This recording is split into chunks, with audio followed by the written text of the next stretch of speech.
Hello, my name is Laura Castillo. Today's date is Thursday, December 21st, 2017. And today's video, we're going to be going over the male and the female reproductive systems. Now, due to an unfortunate incident, my fetal pig is not available for me to use as demonstration. So one thing that I did want to point out on the fetal pig is the umbilical cord and the difference between the urogenital opening of the female fetal pig versus the male fetal pig. So since I don't have that available, I did actually mold one out of clay. So let's just pretend that this is the fetal pig. If you look at it here, this is going to be the umbilical cord, that there.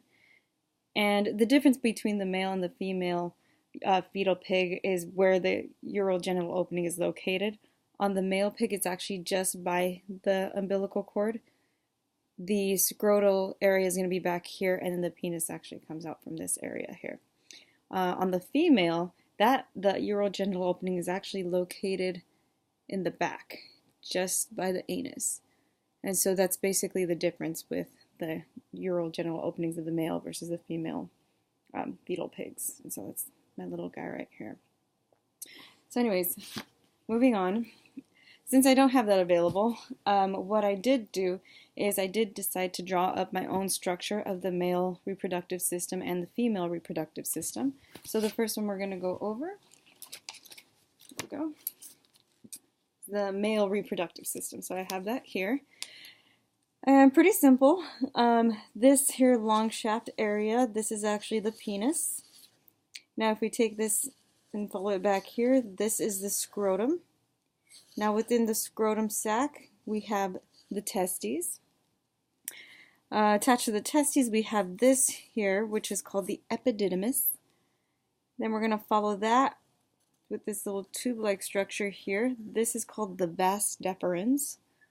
I'm going to follow that all the way back here to this little structure here, which is called the seminal vesicle. And then back here, this is the prostate gland. So that's there. This here is actually the urinary bladder. And we can actually even take this and follow it back down to the penis. And this is the urethra. And that's, of course, where we excrete urine. So this is my diagram of the male reproductive system. Now moving on, I did, of course, do another diagram of the female reproductive system. Here we go. This is this one here. So on the female reproductive system, I'm going to go ahead and basically do the same thing, point out all the different structures. So starting here at the bottom, this is actually the vagina. This is the entrance of the vagina. Going upward here, this thin area here is the cervix. We continue moving this up, and we get here to the uterus. And the uterus is where we hold the fetus, and this is where the growing baby occurs during pregnancy. And then these two tube-like structures here are the fallopian tubes. We can take these, follow these down. These finger-like structures help move along the egg actually through the fallopian tube into the uterus, are called the fimbriae. I'm not sure if I'm pronouncing that correctly, but I believe that's what it's called. And that's those finger-like projections. And then these two areas here are the ovaries. So that's the ovaries.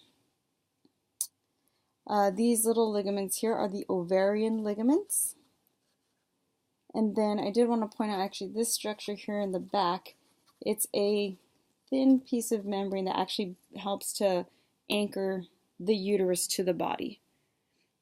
And so that is my diagram of the female reproductive system. So I hope you enjoyed this video. Again, we went over the fetal pig, where the urogenital openings are for the male versus the female, including the umbilical cord. We also went over the structures of the male reproductive system and the female reproductive system in humans. Thank you so much. Have a great rest of your day.